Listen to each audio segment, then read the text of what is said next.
Hello and welcome to SEC Basketball Reaction. I'm your host, Chris Lee, joined by Blake Lovell and Max Barr. We got a Final Four set. The SEC is going to have a team in the championship game. Will it be Auburn? Will it be Florida? We'll find out in a week. Not even that now. Other side of the bracket, you've got Houston and Duke in what is destined also to be a classic. Gentlemen, did we all go chalk with our Final Four picks? I think we all did. I think we all went ones, and that paid off. I think what we have learned, and boy, there's a lot of different ways you can go with this. But if you like your best basketball, this is the weekend for you. Not only do you have 4 number 1 seeds, you have 4 historically good number 1 seeds, and boy, it is going to be a battle in San Antonio when these guys meet up. We said it last night. Beautiful matchups. It could be written a little better. Maybe we could have had a little bit more buzzer beaters and a little bit more craziness. But now that we're at this point, man, you've got a guaranteed representative in the national title, guaranteed chance at it all for the SEC. And then you've got Duke, team to beat against Houston, ACC's best against the Big 12's best. It's like it was written on a storyboard for maximum ratings. Gotta love it. Yeah, we brought up some of the stats last night after the Auburn game on the reaction show we did, just about obviously the historic nature of these 4 teams all getting there. And yeah, I mean, it's like most years you get laughed at for picking all 1 seeds of the Final Four, but we just said going to this tournament, it was just these teams had separated themselves, and now it's all set. SEC team will play for the national championship for the first time since 2014 and looking to capture it for the first time since 2012. So, yeah, I mean, it's kind of your setup here, and I don't think anyone should be surprised about this being, the setup here to have these 4 teams sitting here as the last 4 standing. And I think throughout the week, it's going to be interesting because we talked about the opening lines last night. You had Florida 2.5-point favorite against Auburn. Duke's a 4.5-point favorite against Houston. At least from what I've seen, those both continue to move in the direction of the favorites. So we'll see how it plays out.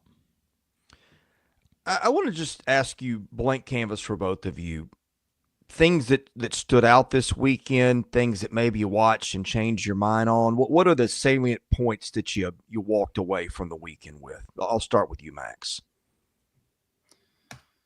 I'm going to play a little Uno reverse card for the first time all year here because we didn't get to hear from you past day or two. Uno reverse. Yeah, I think I'm not going to say this is how do I say this without coming across the wrong way? No, you better not say whatever it is.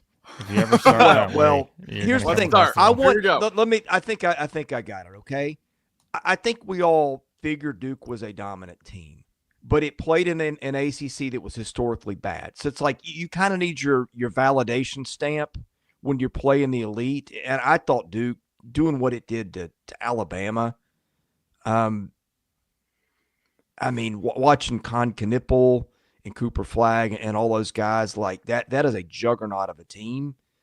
Seeing what Duke did to Alabama after what Alabama had done to BYU, a really good BYU team, that was one of the things that kind of stood out. And I think the other thing, look, Florida, that Florida had been so dominant, seeing Florida get tested, with its absolute back against the wall. Florida was in a spot with 4 minutes left where basically everything had to go right or the season is over, and it all went right.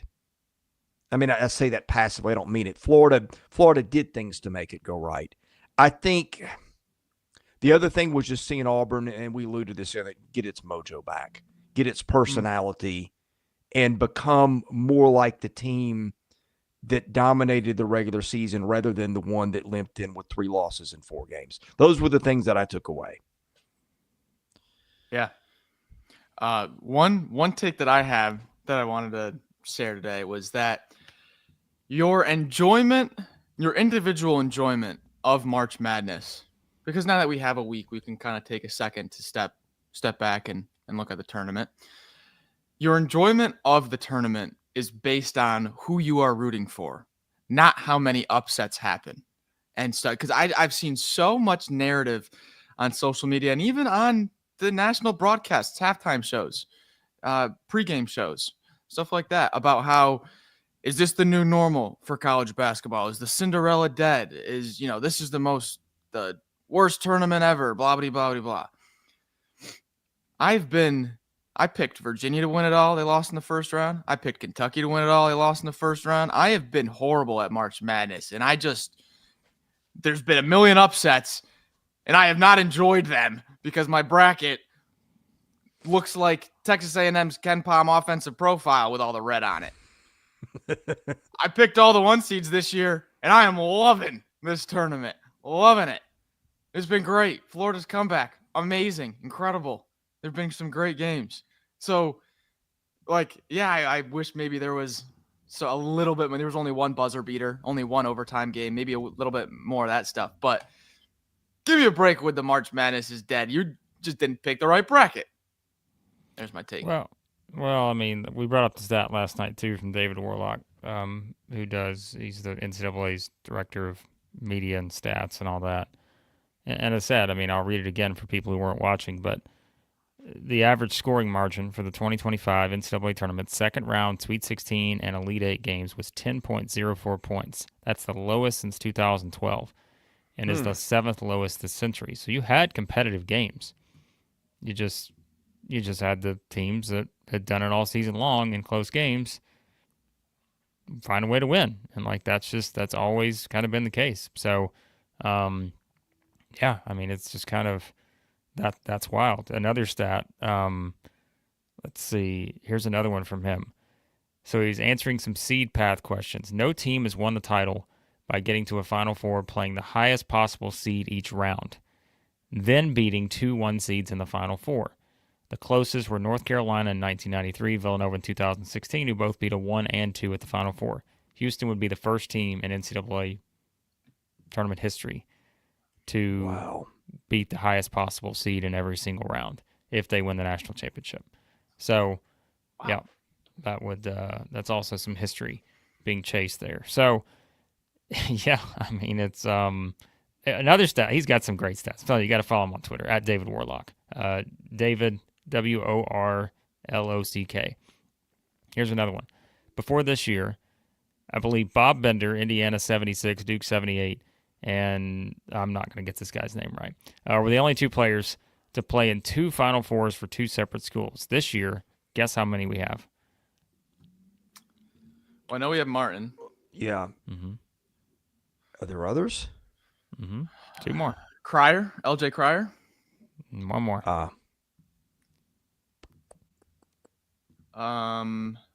Any guesses, anyone?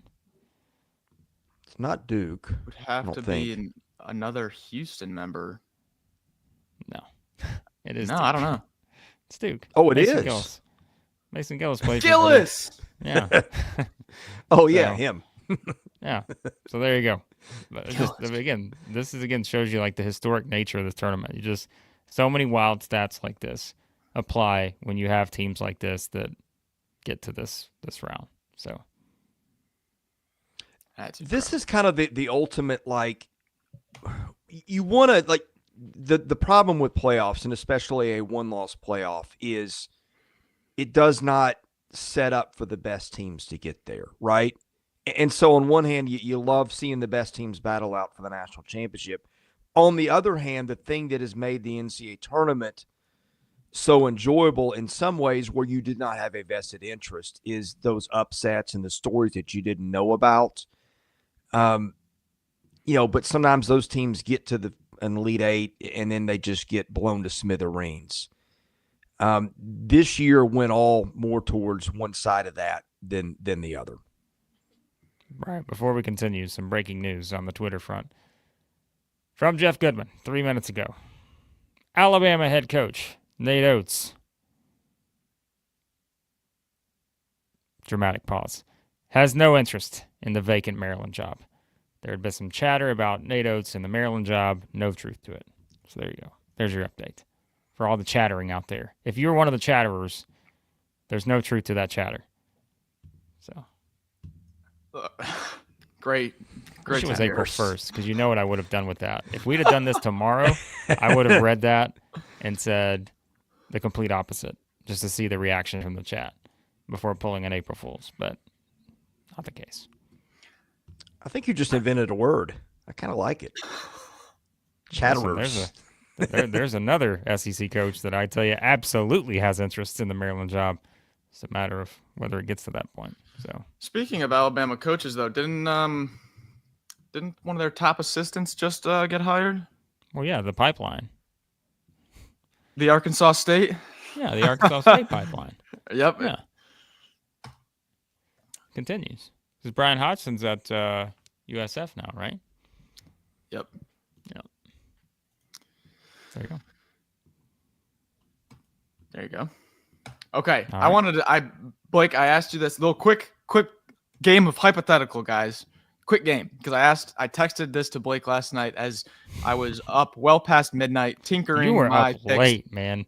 I was surprised. I was getting texts from you at like well past, I don't know what time, your time. I was up on watching the tornadoes around here, but I was getting texts from you. Too. It was like, wow, Max is still There was a tornado going on in my brain trying to figure out, do I pick Florida or Auburn? Do I pick Duke or Houston? Let's do a little quick hypothetical game. Your team you pick is down by 1 with 20 seconds left. Say you're in the bonus, double bonus, whatever it may be. For each game, do it both ways. Florida's got the ball down 1, 20 seconds left. Auburn's got the ball. And then for Duke, Houston also. This isn't your pick, but what team, or say maybe coach to draw that setup or point guard to get that shot, who do you trust in each matchup? If they were down 1, okay, I'm glad I picked this team because I trust them in this spot to get this last bucket with 1 possession left. Because with tight spreads, 2.5, 4.5, this could very well be a 1 possession, take it or leave it, with 20 seconds left for both matchups. So which team do you trust more to get that last possession basket for each matchup? Well, we had a pretty strong Exhibit A with Kelvin Sampson the other night, did we not? We did. Yeah. I like what you're saying. That's kind of hard. That's kind of hard to forget. Well, I mean, the other one I texted Max immediately. I said, it's Florida. Because Florida's the only team that has Walter Clayton bringing the ball up the court. So, yeah. As much as I like Broome, as much as I like everybody else out there, like they're the only team left that has Walter Clayton bringing the ball up the court. In that scenario, down 20 or down 1 with 20 seconds left. So and look at the guys you passed over. I don't care. I'm telling you. I'd rank Walter Clayton above anybody. And that's what I'm getting at. I mean, you could have said Con Knippel, you could have said Cooper Flagg, you could have said Dahad Pettiford, you could have said Denver Jones. Those are all guys that, like, if I'm coaching, I'm more than happy putting those guys setting me up for a last shot. And you didn't blink on that one, which tells you a lot about what Walter Clayton means to Florida. Well, I'm going to answer this question with all due respect to our valuable member, Our Guards Aren't Peas. Do you like Walter Clayton with Denver Jones on him? It's a great question. It is. Walter Clayton on February the 8th, 2025, 19 points, 2 of 3 from 2, 4 of 8 from 3, 3 of 3 from the free throw line, 9 assists, 6 rebounds, 1 block, 1 steal in 40 minutes of play against Auburn. So I would still, in that scenario, be okay with picking Walter Clayton. But the reason I bring this question up as I was pondering it last night was because that might be the only thing that you can get Duke for if you're talking about things that you could look out for where it's not positive. Because they have not came through in those 1 possession, last possession of the game. They have not come out of those games with wins where Florida has, Houston has, Auburn has. So that's one thing where it's like, if Duke is down by 1, do you trust Duke to get a basket on the number 1 defense in the country? Like, that's why I bring it up, just because, hey, we're at the Final Four. We got to talk about every angle.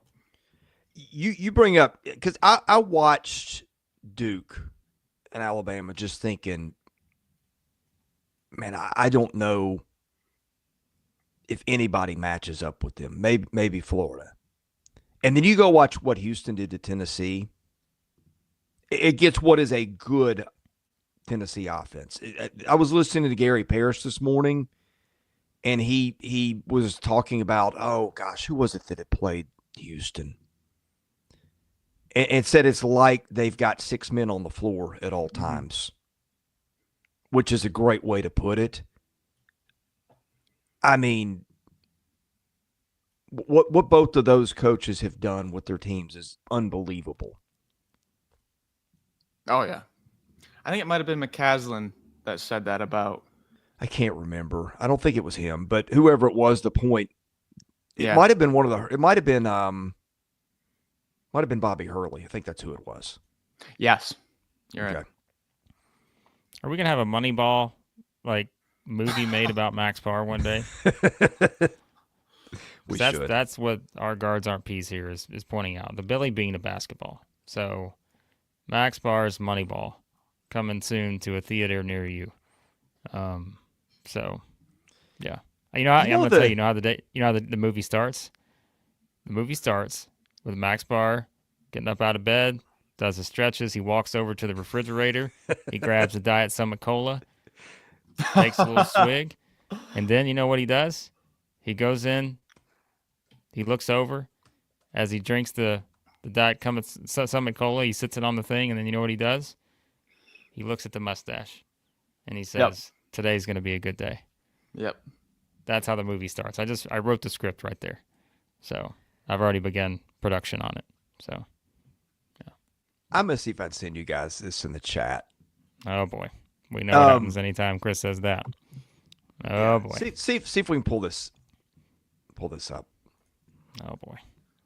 That's going to be you, Blake. Check it out What privately is this? before. I don't know if I sent you that. Never a good start. Check it out privately before you pull it up. No, it's not that kind of link. It's just I don't know how it's going to display is what I was getting Which at. one am I pulling up here? Well, There's that's like the problem. 40.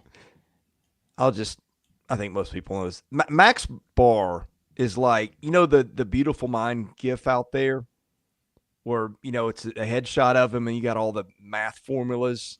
Yeah. He's that or he's Alan from The Hangover. Yeah. Yeah, that's like Max with basketball. It's like, all these complicated calculus equations, and that's Max. That's his brain on basketball this time of the year. Just all kinds of stuff just floating out there, and what does he grab on next? Here's a good question. I got a question for you, okay? So, Max, after the game was over last night, there was no basketball to watch.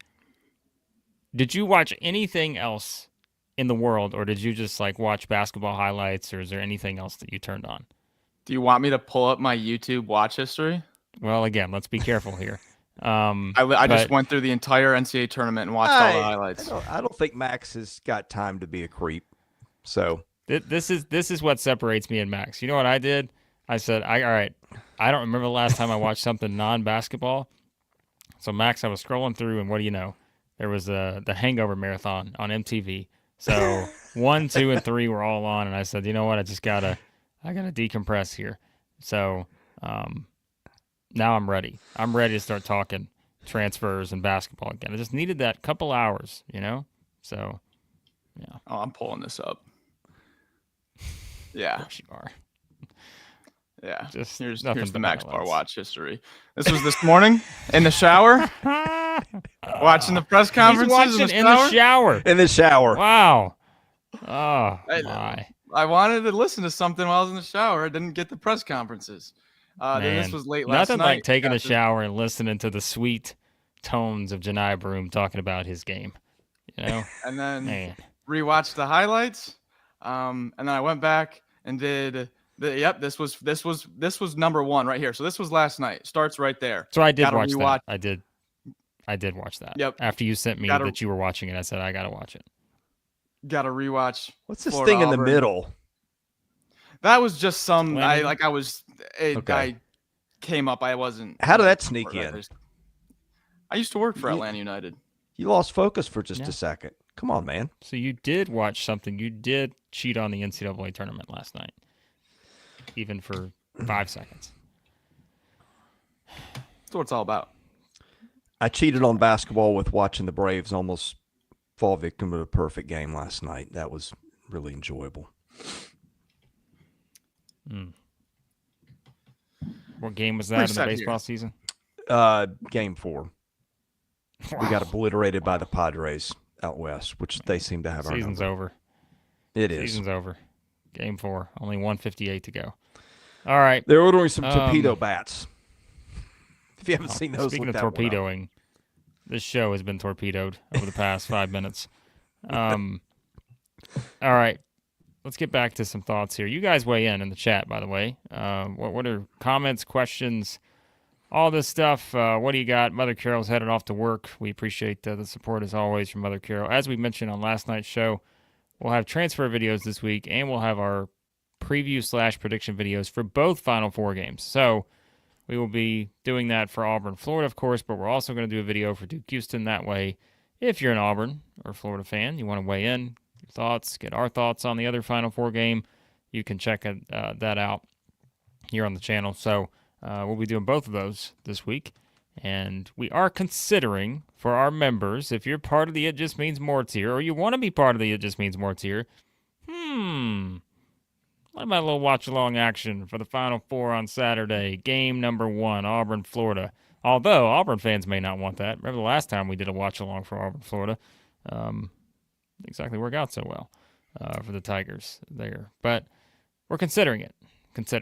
So, so if you're part of the It Just Means More tier, there you go. Here's a question. I will read the username here. Bruce Pearl is all the daddy you need is the username. Okay. That's not my slogan. When was the last time one team played all the teams in the Final Four? I don't remember. I mean, it's got to be one of the rare cases of Auburn doing that. I don't remember the last time anyone else would have done that. Well, without even counting the one ahead. So, in other words, you could say, okay, they're about to play Florida. That one counts. No, they've already played all of them. Is the point? Well, yeah, that's his point, I think, right? Yeah. Because they've already played every team. They played Houston, they played Duke, they played Florida, and so I've got to think it. I mean, it's only been done maybe once or twice, if ever. I just don't remember a time, but not sure. So maybe it may be a Duke or Kentucky in the distant past when you play somebody in Maui, or I don't know. That's where I'd probably start looking. Yeah. Somebody will know. The early season tournaments there was probably one random one year where they got all of them. Yeah. All right, I know you flagged this one, Max. Yep. Looking at the full body of work, who's the National Player of the Year? Broome or Flag? Well, I wonder who our chat is going to say. Well, listen, we got Duke fans now, so I don't underestimate. We do. I have some Duke fans weighing in. But So the analytics. I still think it's Broome. I still think it's Broome personally, but the analytics say Flag by like margin. This kind of the win shares and whatnot say Flag. My eye test and the double numbers, the strength of schedule leads me to Broome, but I don't think it's like I don't think it's an easy decision at all. No. How much does strength of schedule factor in? Personally, or in the actual like outcome of the award? Personally. Good amount. That's why why I would probably do Broome. Yeah, I think factually it may not. I mean, Cooper Flag had so much run up going into the season, and then Duke has been so loud in the tournament. I'm just not sure that, and I'm not knocking the people that vote on these awards. Sometimes they got a lot of stuff to do. I'm just not sure they were as locked into it as people that just do nothing but watch basketball all the time, if that makes sense. Yeah. Well, Blake, pull that one up you just started. So I wanted to bring this up because I think there's another element to this too. Think about this. So as Prentice brings up here, I want them to pick flag just because it'll give Johni more motivation going to these final games.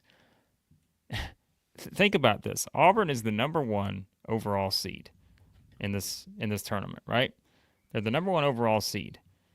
But they have the lowest odds to win the national championship. So they come in knowing that they're the team that has the lowest odds. And by the way, we can update those now this morning. Duke plus 105, Florida plus 290, Houston plus 350, Auburn plus 500. So there's one element of motivation. Now, let's say, too, like it's like, hey, all right, Flag's your player of the year over Broome. There's another element of motivation. I mean, like there's a lot to work with here for the team that has thrived off of this type of situation all season long. So don't underestimate the Auburn chip on their shoulder is officially back, and it may be back even more heading into this game.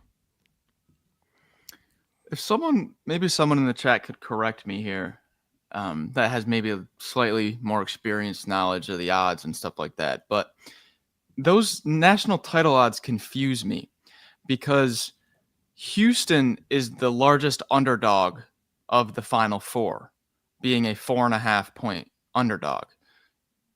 Auburn is only a 2.5 point underdog, yet Houston has significantly better odds to win the title than Auburn, despite being a bigger underdog in the Final Four. So here's my thinking on that, and let me see if I can get there on it.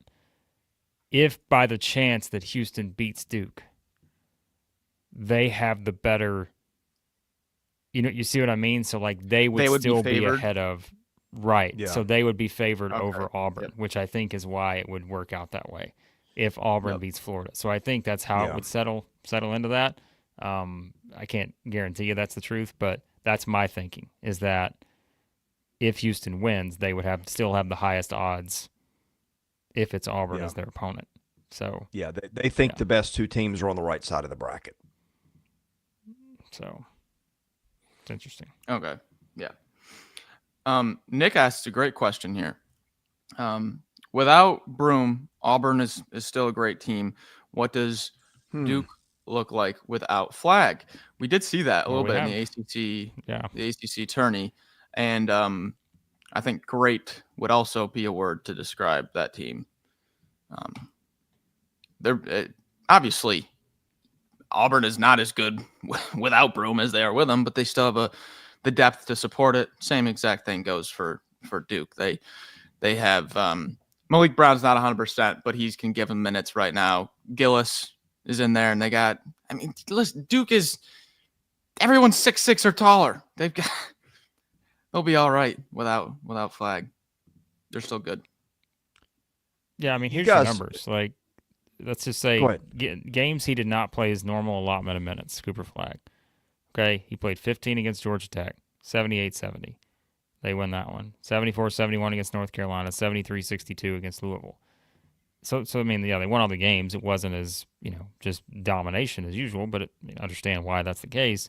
But like, we talked about the games too for Auburn without Broome, right? I mean, they had a couple tricky game like Georgia. Obviously, the South Carolina game, it got a little tricky there. So yeah, I mean, I don't know that there's a huge. It's a good question, but I just don't know if there's a huge separation there between the two. Yeah, my apologies if you guys mentioned it early in the show or when one of the ones without me, but they're the highest rated team right now in the history of KenPom. I think the 99 Duke team is number 1. Okay, 99 Duke. Mine's only going back to 02. Oh, yeah, it goes back to, Okay. They're the second all-time. 30, whatever, yeah. They've got the number 1 offense of all time, though, by a mile over 2015 Frank Kaminsky, Sam Decker, Wisconsin team. Blew them out of the water this year. Okay, now if you click on the team pages, it does go back to 97. Yeah. Okay. By the way, we did not factor in this element either, and I don't know if Vegas is factoring this in. $2 super chat from our guards RPs. Auburn has to fly on a plane to Texas. Interesting. What could he be insinuating there? Look out. Look out. Have we seen We this got an spot Auburn Houston before? rematch. Wouldn't that be fitting? I mean, either way for Auburn, like I feel like you're Both like, rematches. hey, this is great. Like, what if that's how this ends, right? What if it's the ultimate Auburn Tigers revenge tour? They get the revenge against Florida. They get the revenge against Duke. Like Revenge against Danny Wolf. Could you draw it up any other way unless it was beating Alabama in the national championship? Like it couldn't be any better than that. If that's how it worked. So, yeah. By the way, he's here, the legend. Quinn, $5 super chat, was in the arena last night. Been at all the tournament games. Flying to San Antonio tomorrow. WD. Quinn will be there. In attendance. Out there early. For the big We're going to have matchup. multiple members at in San Antonio, Blake. We got all kinds of people going to San Antonio. Quinn's got to get there early. Got to scout out the competition. Good. I like that from Quinn. He's going to get there, going to watch the shoot-arounds, see what things look like for the Gators, the Blue Devils, the Cougars. Yeah, you got to – was there some kind of any elevation we need to worry about, Chris? Yes. With San Antonio? I don't think there's a San Antonio is there. Well, listen, you're the geologist? I don't know what that would be. Geologist? What? You're the marine biologist here. Wow. So the geologist. So what is the PSI of the basketballs being used? Yeah, that's been a topic, hasn't it? Yeah, I don't think altitude factors in this one. Big Baller Brett had plans to go to San Antonio, but then something happens. Something happened, unfortunately. All right. Nick says, Blake, can you make a video where you give the Auburn Tigers a WWE profile for each player with a backstory? Oh, I'm up for that. Give me a challenge, Nick. Are you kidding me? I could absolutely give each player a profile. Dylan Cardwell is officially he's Hulk Hogan. There's no question about that. My man's hulking up on every other play these days. But we won't give him all the qualities of Hulk Hogan, but we'll give him the wrestling qualities of that. All right, Quinn, $10 super chat again. We appreciate it. It's going to be there all week. Going to drink it up in addition to scouting the competition. Quinn's going to report back with scouting reports for the other three teams and what he's seeing there in San Antonio. So. Yep. Love it. I want to throw at you, Blake. This one's interesting. Mm-hmm. I mean, you could split that team in half and have two teams that could have won the national title, I think. That roster. I think aesthetically, you guys know the type of basketball I enjoy. I don't think there's ever been a more entertaining team than that 96 Kentucky team. So that was just the most unique team I think you'll ever find. I mean, that roster, I looked it up. Tony Delk, Allen Edwards, Wayne Turner, Nazi Muhammad, Jeff Shepard, Derek Anderson, Antoine Walker, Ron Mercy, Walter McCarty, Mark Pope. I think all those guys played in the NBA, maybe. You also had, like, Jared Prickett was a good player. Anthony Epps was a good player. Cameron Mills was a role player for them. Oliver Simmons was a McDonald's All-American. I mean, it's the craziest assemblage of talent. Like, I don't know that you could do that now because somebody would have offered their eighth guy a chance to go, start on a Final Four level team for a bunch of money. But it was something to watch. And those, if you want to go back a little bit before that, when Kentucky and Arkansas went at it, early 90s when Arkansas just joined the league. Now that was fun. Carry on. Did you guys get your Final Four merchandise? You Gators and Auburn merch? Sure. Of course I do. Yep. Of course I do. Whoever Auburn and Florida land this portal cycle, just give me a little, hey, thanks, Maxie, for buying a shirt from the NIL store. Yeah. Just, right. cherry on top there, securing the transfer. Yeah. Since Chris takes all the super chat money, I think he's going to be spreading that out between all 16 schools after this NCAA tournament. He said he's going to go purchase hundreds, if not thousands of dollars from each of the NIL stores. So with all the super chat money you guys have given us this season. So I sent it to Max Barr to get well. Didn't I, Max? Well. By the way, here's some good research. 2000 Michigan State team beat North Carolina, Wisconsin 4 times. How about that? That is wild. And Florida. So researching. So there's an interesting one with Michigan State. So, Man. Wow. Can we get a wow?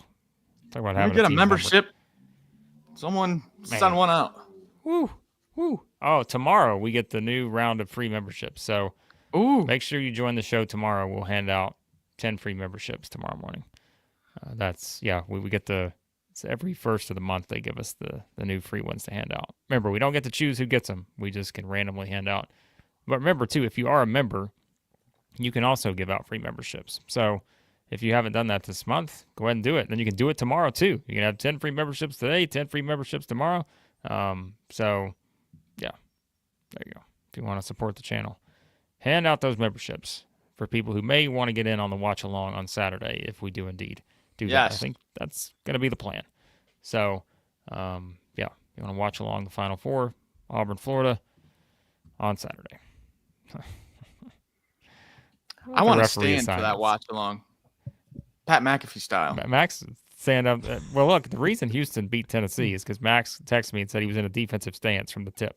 So I did say that. Max was in front of the screen, down on the stance, slapping the floor. So, we need a shirt that says Southeastern 16. Get in a stance. You got to throw it on when your team's playing. That's a good idea. I like that. They need you.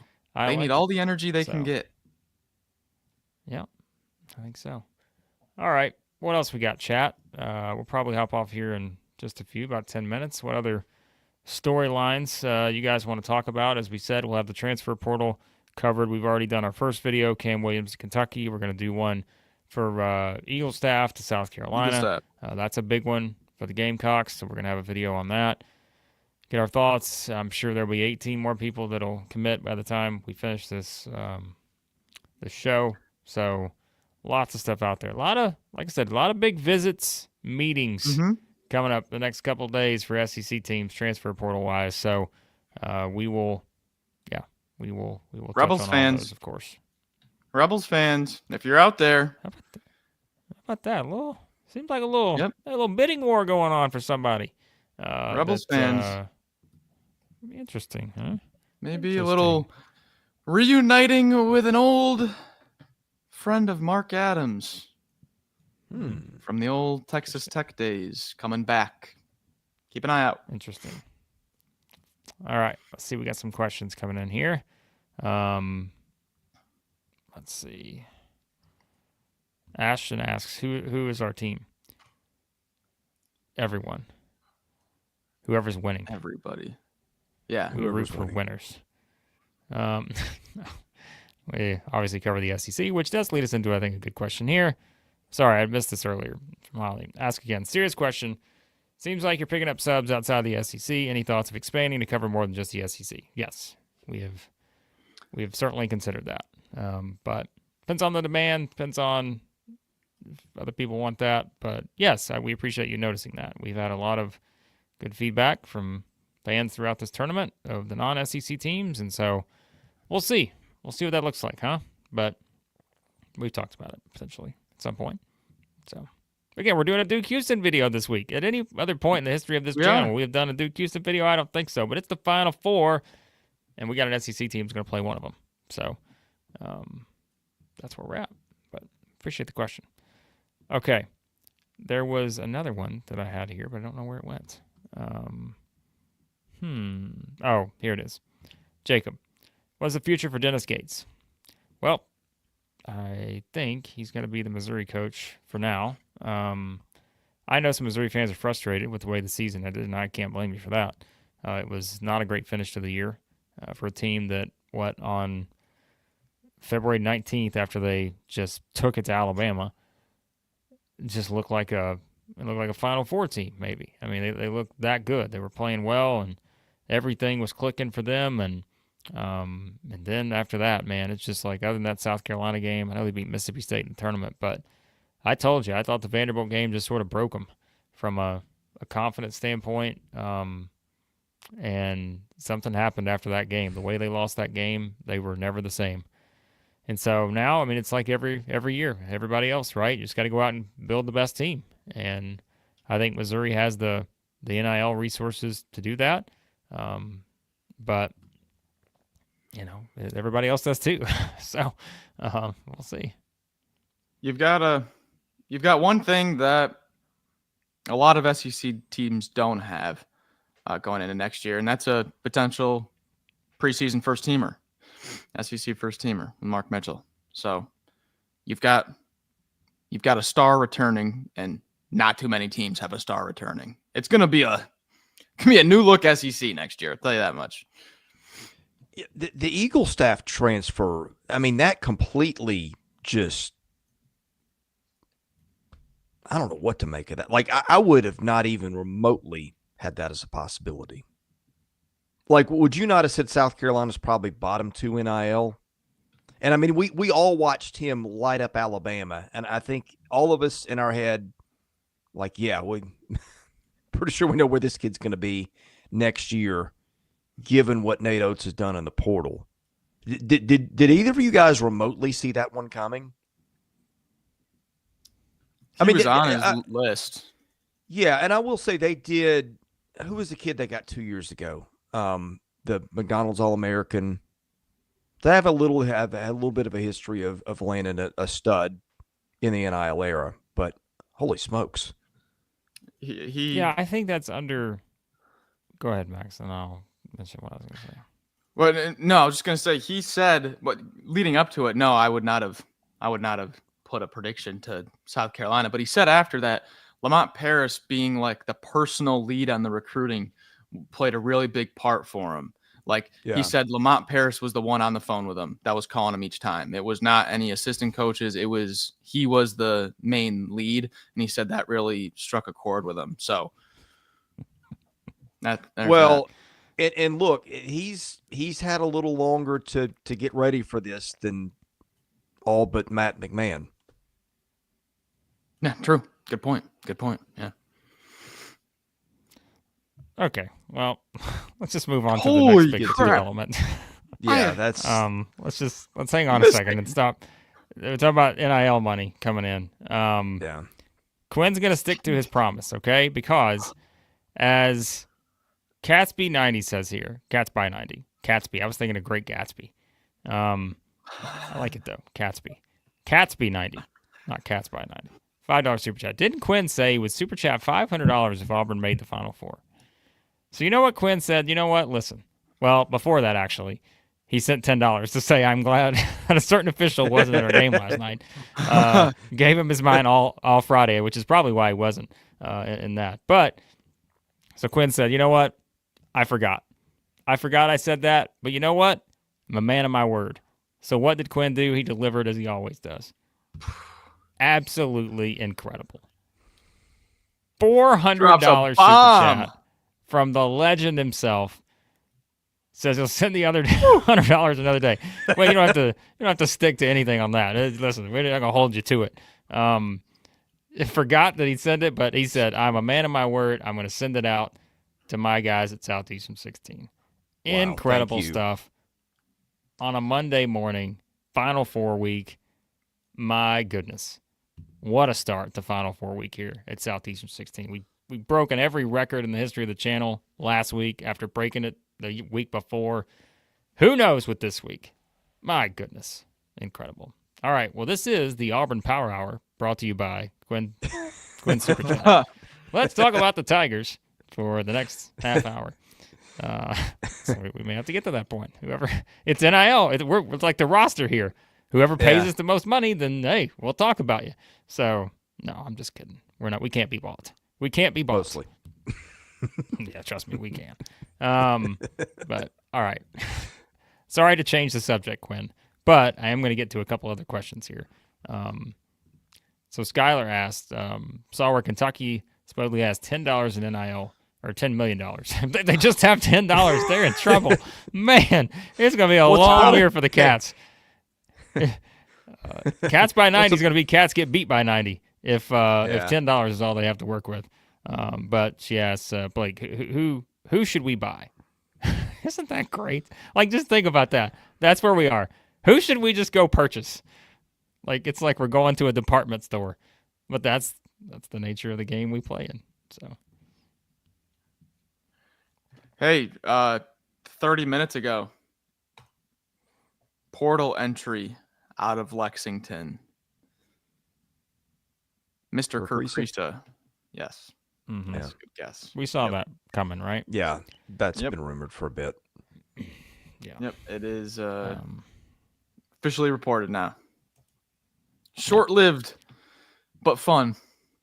I don't really get that from a basketball standpoint. Why would you not enter the portal, though? Well, okay, yeah, that I get. I guess I'm thinking if he's actually going to leave that much, I don't like the system was great for him. We didn't get to see it play out because of the injury. Been a lot of places already. I mean, I guess it's like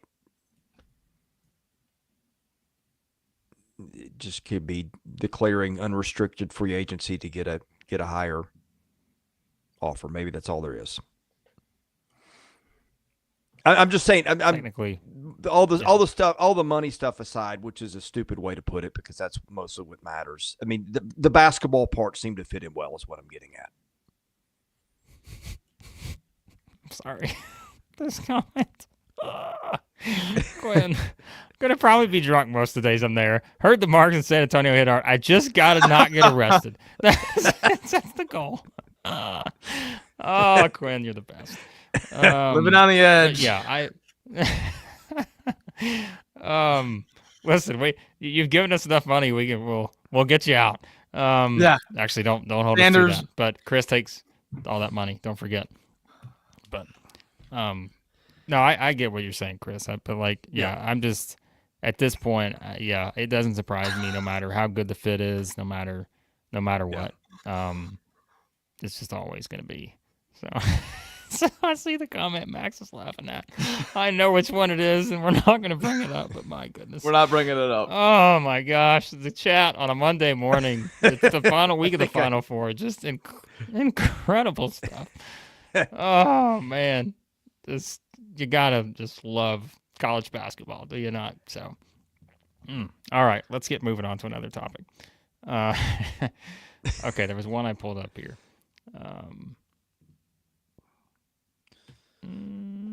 Here we go. Carter asks, how do you guys think SEC basketball will look next year in success compared to this year? Well, I don't think you can expect 14 teams. I just feel like I keep saying, I don't know that the SEC or anyone's going to be able to replicate what the SEC did this year. As long as maybe the power keeps shifting towards these top teams with all the NIL. Like, you could see it maybe in some of these conferences. But, like, think about it. How many conferences, no matter how good the teams are going to go 185-23 in non-conference play and have everything pretty much go right for them? Again, to sit here with 2 teams in the Final Four, could have had 4 teams in the Final Four, had 4 in the – like, it's one of those things where you're just kind of looking at that scenario and saying, if you play that out 100 times, this may be the only time that it ever plays out the exact same way, right? Think about the bubble teams towards the stretch run. Everything went right for the bubble teams to get that many teams in. When you're thinking, okay, somebody's got to get left out. It didn't happen. Everybody got in. And so I don't know that it's anywhere close to being fair to say the SEC is going to replicate this year, but I think it would be disappointing if the SEC comes out next year and they get 8 teams in, right? Because it feels like that's a somewhat dramatic step back. So, like, what's the new norm? I think is a good question maybe moving forward for the SEC. But again, it goes back to me, the non-conference portion played a lot more into this than I think anyone was willing to give it credit for after we got into conference play. But, like, you just think about the effect that had on the entire season. It really was the non-conference that kind of kickstarted this thing to a level that it got to, and ultimately it's at now. So I don't know if you're ever going to be able to. Every team had 10 or more wins, and on every team, all 16, right? And it's just, I don't know. So, well, I mean, look, the SEC has put the blueprint out there. Why was the SEC so good in basketball? I would bet you that it spent more money across its rosters than any other team, any other conference in college basketball, and it got results. Other people are going to see it. I mean, it was not that hard to figure out, but now that we've seen the results, it's just going to get tougher because I think the overall market of teams that want to compete are going to be more competitive. And here's really what I'm watching going forward. This is my little sleeper storyline. Do you eventually see, like, St. John's, Georgetown, yes. Gonzaga, schools that don't have a football? Okay, you know where I'm going, don't you? Well, we talked about the report last week from Yahoo about the Big East, especially. Like, the Big East is about to – they're going to blow it out from a financial standpoint. There is going to be zero doubt in my mind about that. So, yeah. I'm trying to think, who in the Big East actually has football of any note? I mean, Connecticut's the only team in the conference with – yeah, I mean, in Connecticut's perennially a bottom 10, 15 program in college football. Yeah. Villanova, I think that's what's coming. It's 1AA or FCS, excuse me. Yeah. When you look at the projected rosters for 14 out of the 16 teams, because 2 are still alive and don't have the updated off-season rosters, there's some teams that are in great position for the off-season that have already more than half their starting 5 kind of set in stone already, and then there are some teams that have 3 guys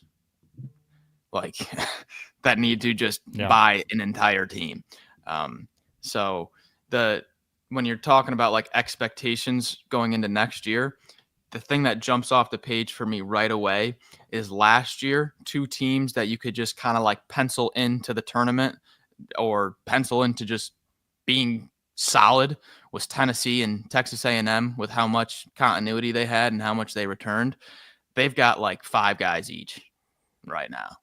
So there's some teams last year that we could totally bank on as a conference as being a high analytical team that need to just completely buy a whole new team.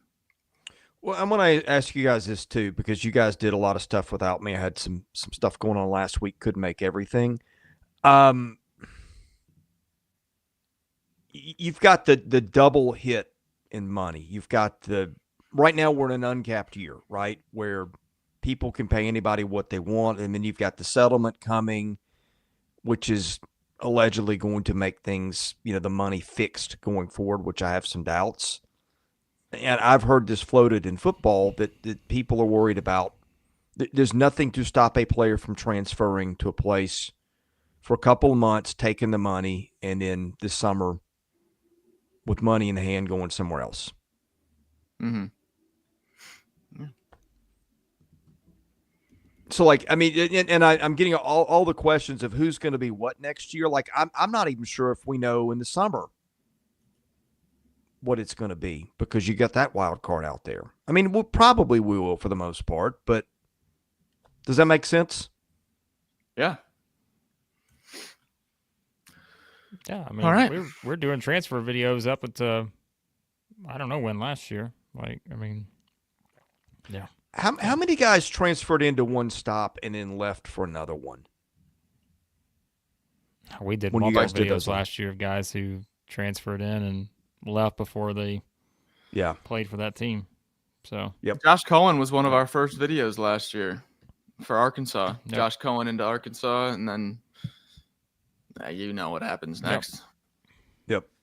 So, all right, we're gonna hop off here shortly. But if I can't think of a better way to close this show than this $10 super chat from Quinn, don't go to the strip clubs when you're in San Antonio. Strip clubs aren't worth it. So there you have it. Words of wisdom on the way out for Final Four week for everyone, not just those in San Antonio, perhaps. Yep. But they always say. There you go. All right. That's here's a question too. Some videos on the coaching carousel. We are going to do some stuff on that probably at some point. This week we should have a little more opportunity to maybe consider some things on that. So yeah, I would probably expect some coaching stuff this week. So yeah. Yep. well. Yep. All right. For Max Barr, Blake Lovell, I'm Chris Lee at Southeastern 16. Hit the subscribe button. Enable your notifications so you know what's coming next. We'll have Final Four previews coming up probably around the next 24 hours. Going to leave this to do some baseball work. We had SEC baseball over the weekend. We cover that too. We'll get caught up on that. Probably power rankings coming this afternoon, I'm going to guess. We'll figure that out. And then football stuff. We're doing that in the background with all this. So hope you enjoy it all. Thanks for watching. Thank you for your super chats, especially you, Quinn. For Max Barr, For Max Barr, Blake Lovell, I'm Chris Lee. God bless you. Thanks for watching. We'll see you again soon at Southeastern 16.